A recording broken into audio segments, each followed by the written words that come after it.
Good evening. First tonight, an impassioned plea from a man whose brother died with coronavirus, aged just 32, for us all to wear face coverings in shops and supermarkets from Friday.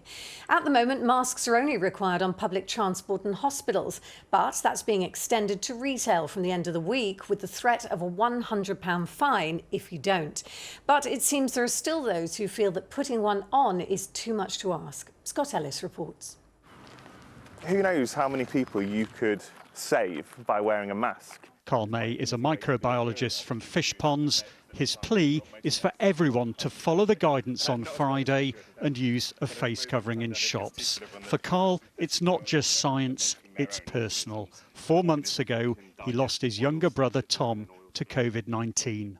You know, if that person had followed the guidelines, whoever spread it to him, either by wearing a mask or isolating because he had symptoms, he wouldn't have caught it.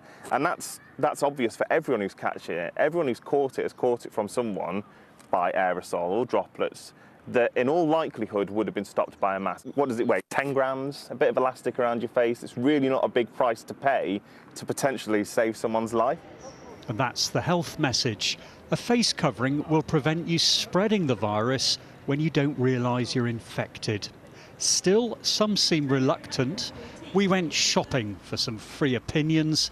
First in South Bristol. Not good. I suffer of asthma, so I'm not looking forward to it. They give me headaches every time I put one on, and I've had a headache for like 2 days every time I've worn one, so I don't really fancy wearing them. When you've got your face covered in your nose, it's our job to breathe. Next in Taunton, where there too we found a tepid response. Against them. People with breathing problems are going to struggle. I think they harbour germs. I think it's a good idea, and I think that we should have done it all along. If they wanted face masks, they should have worn them since day one. One public health expert agrees.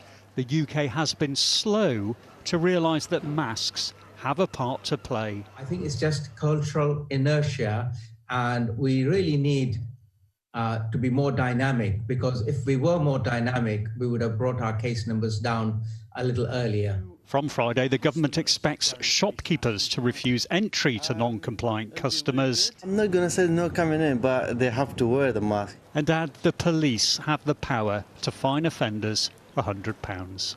Scott Ellis, BBC Points West.